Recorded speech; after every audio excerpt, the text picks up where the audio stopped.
Olá, eu sou Ângelo, professor de Biologia, e eu quero falar com vocês agora um pouquinho sobre o filo cordada, ou cordata, tá? Aqui a gente fala em português cordados, ok? É uma característica muito interessante de um grupo novo de seres vivos que agora começam a ficar mais sofisticados do que os invertebrados. Então, quando a gente fala do filo cordata, nós estamos falando de um grupo de animais do qual nós pertencemos, porque também nós somos cordados. Então, esta é uma característica interessante que merece o nosso estudo e é bastante demorado e complexo, porque vai dos mais simples, que são esses aqui, a gente chama de urocordado, até o nosso, que é o grupo dos craniados ou vertebrados. Então, vamos ajeitar aqui as coisas para poder mostrar para vocês algumas características interessantes deste grupo, tá? Então, para começar, vamos aqui, focalizando aqui mais um pouco de perto, aqui, por exemplo, o que representa o filo cordato? O que dá nome a esse grupo? É a presença de uma notocorda. A notocorda é uma estrutura de sustentação do corpo do animal. Essa notocorda, ela é a precursora da coluna vertebral, ok? Então aqui a gente começa a ver uma formação de um tipo de animal especial para se sustentar, inclusive dentro e fora d'água. O filo cordado é dividido em 3 grupos menores, ou 3 subfilos, tá? Nós temos aqui o urocordata, ou urocordato, que é aquele que tem a notocorda apenas na parte da cauda. Uro é cauda, então notocorda na cauda, tá? Depois nós vamos ver os exemplos. Aqui nós temos o cefalocordata, tá? Ou cefalocordato. Céfalo é cabeça, então a notocorda está presente na cabeça. Neste caso, não só na cabeça, mas também na cabeça. Não apenas na cauda, como é o caso da urocordata.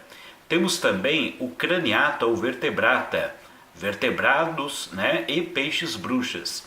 Então, são os animais que já desenvolvem um esqueleto mais sofisticado, como é o caso, por exemplo, dos peixes, répteis, anfíbios, mamíferos, aves, tá? São os mais sofisticados. Por isso, esse tipo de filo é muito importante para o nosso estudo. Bom, como nós temos aqui 3 subfilos, por uma questão de organização, né, de didática, nós dividimos eles em categorias, tá? Os mais antigos nós chamamos de protocordados, tá? Os protocordados, com o prefixo pro de antigo, né, a gente denomina aqueles cordados que não têm um crânio e nem uma coluna vertebral. Quais são eles? São os urocordados e os cefalocordados. Então, urocordado, que tem notocorda na cauda, e o cefalocordado, que tem notocorda na cabeça, eles não têm crânio e não têm coluna vertebral. Portanto, são os cordados antigos, protocordados, ok? Então, vamos lá. Quais são as características gerais desse tipo de animal? Vamos a elas. São triblásticos, tá?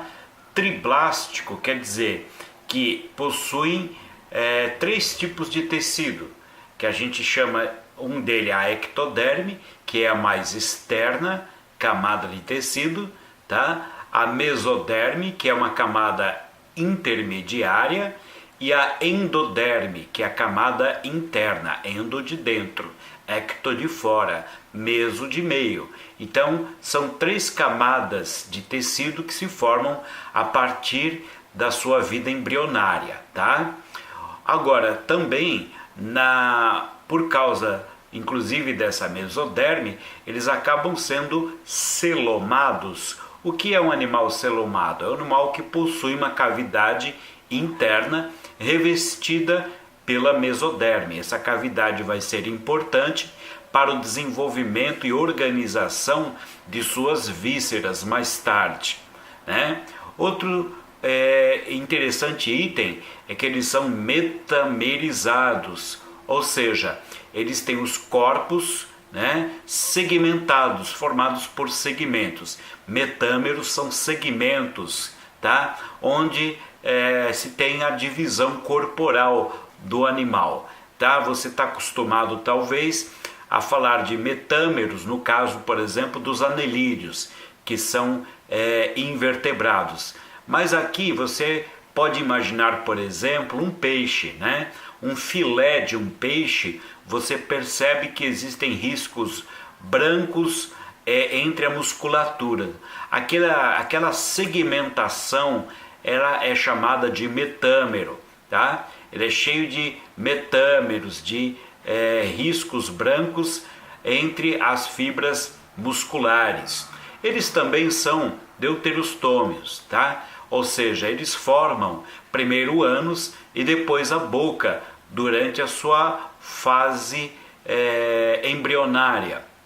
Então, são características que aparecem em todos os cordados, por isso são características gerais.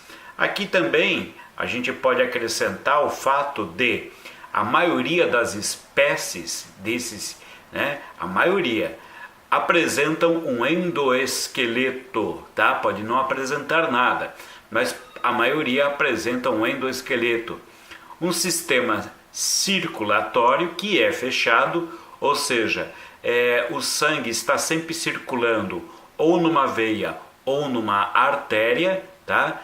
E quer dizer, não chega a derramar em cima dos órgãos, e o coração ele é ventral, ou seja, fica mais próximo da parte anterior, né? Uma vez que eles são bilaterais, né? Tem a parte dorsal e a parte ventral. O coração fica mais na parte ventral, né? Ou seja, abaixo do tubo digestivo ou tubo digestório, como vocês queiram. Tá? Então, são características gerais deste grupo. Então, uma coisa que eu quero destacar como importante também, né, é que todos os cordados eles apresentam, pelo menos, né, durante o desenvolvimento embrionário, né, o tubo nervoso dorsal, a notocorda, fendas faringianas, que a gente também chama de fenda branquial, e uma cauda musculosa pós-anal, tá? Então, essas três primeiras que eu falo são as mais citadas, inclusive nas questões de vestibular. Então aqui eu fiz um esquema genérico de um bichinho que seria um cordado, tá? Então o que ele vai apresentar? Então aqui, por exemplo, é sua parte anterior, aqui é posterior, aqui é ventral, aqui é dorsal. Então eu tenho o quê? Vindo aqui da parte dorsal, esse azulzinho representa o tubo nervoso. Então eles têm uma organização nervosa mais elaborada, né? E localizada aqui já como um centro nervoso dele, ok? A parte verdinha é um bastão flexível de tecido que a gente chama de notocorda, que é o que mais evidencia esse animal e é o que dá nome ao grupo cordato, porque ele tem a notocorda, né? Outra coisa que também ele apresenta aqui é as fendas branquiais. As fendas branquiais eu coloquei aqui no outro desenho, porque aqui eu estou imaginando ele com um corte, né? Um corte sagital. E aqui não, aqui ele é inteiro, com pele e tudo. Você vê essas fendinhas aqui por onde ele respira ou filtra a água para obter o seu alimento. Então isso aqui, gente, é só lembrar do que aparece na garganta de um tubarão, tá? Ele é um cordado que apresenta fendas branquiais. Então os animais aquáticos é bem fácil você observar esse tipo de situação. Aqui está a cauda pós-anal, né? Aqui está o ânus, aqui é a cauda pós-anal e o tubo digestivo completo, com boca e ânus. Então estas são as características iniciais que eu quero destacar para vocês no estudo dos cordados, ok? Eu volto em outro vídeo para aprofundar mais um pouquinho essas características, tá bom? Ok, um abraço, tchau!